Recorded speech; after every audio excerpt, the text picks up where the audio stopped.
राजनीति, आंदोलन, किसान, करप्शन, गरीबी, इन सभी मुद्दों पर आवाज उठाएगा अब तक न्यूज इंडिया। सत्ता के आगे जब भी सवाल कमजोर पड़ने लग जाए तो सवाल उठाने पड़ते हैं। बोल के लफ्ज आजाद है तेरे, बोल के सच जिंदा है अब तक।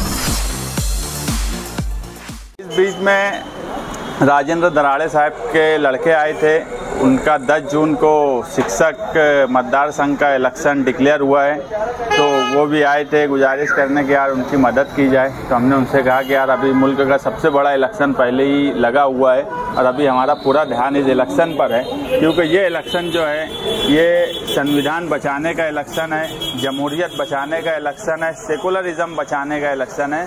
तो हम 20 तारीख तक कोई दूसरे इलेक्शन के ताल्लुक से कोई काम काज या बातचीत नहीं कर सकते। 20 मई को ये इलेक्शन हो जाने के बाद ही हम जो शिक्षक मतदार संघ, टीचर मतदार संघ का जो MLC का इलेक्शन है उस ताल्लुक से क्या बातचीत क्या करना है पार्टी की मीटिंग लेके तय करेंगे। मगर आज हमारा पूरा फोकस पार्लियामेंट के इलेक्शन को लेकर है, क्योंकि यही इलेक्शन मुल्क की तारीख बदलता है और यही बदलाव का इलेक्शन है।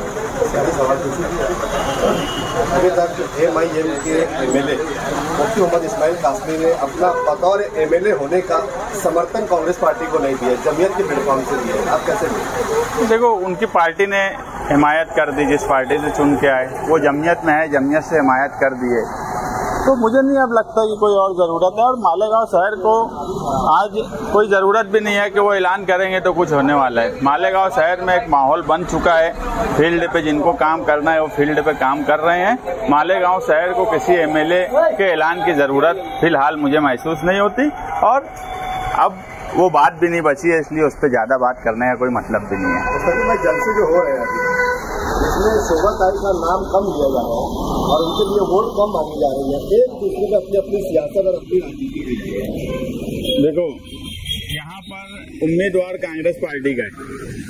इस शहर में सबसे पहले अगर इलेक्शनी प्रोग्राम डिक्लेयर किया गया तो समाजवादी पार्टी ने 1 मई को डिक्लेयर किया संविधान सुरक्षा यात्रा, उसमें आप लोग भी थे। हमने तमाम ही लोगों को, सारी पार्टी, सियासी पार्टी, यहाँ तक कि जिस जमीयत के नाम से मुफ्ती साहब ने ऐलान किया उस जमीयत को भी और तमाम ही सियासी पार्टियों को हमने दावतनामा दिया। ये काम जो पार्टी उम्मीदवारी जिस पार्टी से हो रही है ये उसका काम है, हम बाराती है। मगर उसके बाद भी हमने पहला सियासी जो प्रोग्राम किया उसमें सबको बुलाया और आप लोग मौजूद थे। जो इलेक्शन का टॉपिक है नेशनल, हमने उससे हटे नहीं, लेकिन दूसरे लोग जो कर रहे हैं मुझे ये गैर मुनासिब लगता है।